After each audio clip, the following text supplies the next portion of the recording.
Rate অনুযায়ী আপনি ন্যায্য দাম পাবেন। এটার নাম ইনাম মার্কেট। এই মার্কেট আমরা করছি ইলেকট্রনিক মার্কেট, এবং বাজারে আনলো জিনিস যাতে ফিরা নিতে না হয় সেই জন্য আমরা স্বল্প পরিসরে আমরা 6 মেট্রিক টন 7 মেট্রিক টন এরকম আমরা করে দেবো। এটা কি বলে কোল্ড স্টোরেজ, যাতে তার জিনিস না নিতে হয় এখানে রেখে দিল।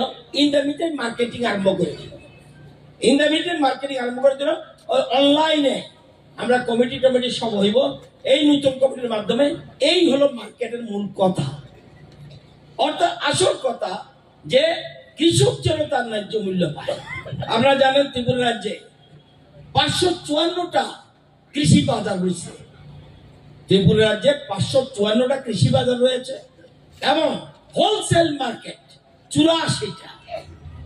হোলসেল মার্কেট 84টা, মোট বাজার 554, এর মধ্যে তেলেমুড়া একটা। হোলসেল মার্কেট 84টা, এই 84-র মধ্যে 21টা হলো এগ্রি প্রডিউস মার্কেট।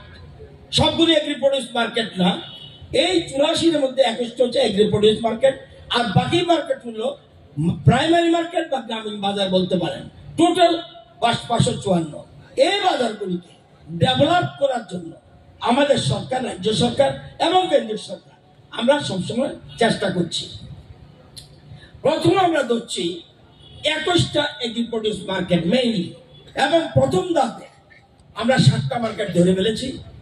1 উত্তর ত্রিপুরার পানিসাগর, 2 ঊনকোটি জেলার পানিয়াছড়া, ধলাই জেলার কুলাই বাজার, সিপাহী জেলার বিশালগড় এবং সোনামুড়া, দক্ষিণ জেলার শান্তির বাজার, আর আপনাদের এখানে আজকে খোয়াই জেলার তেলিয়ামুড়া।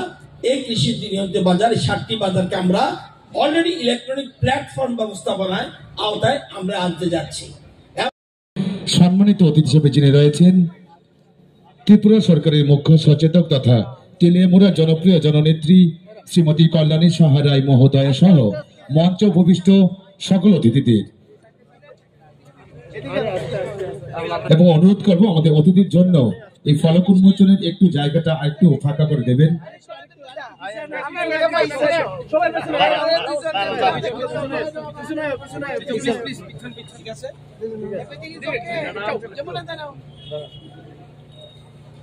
আমাদের মাননীয় মন্ত্রী মহোদয়ের হাত ধরে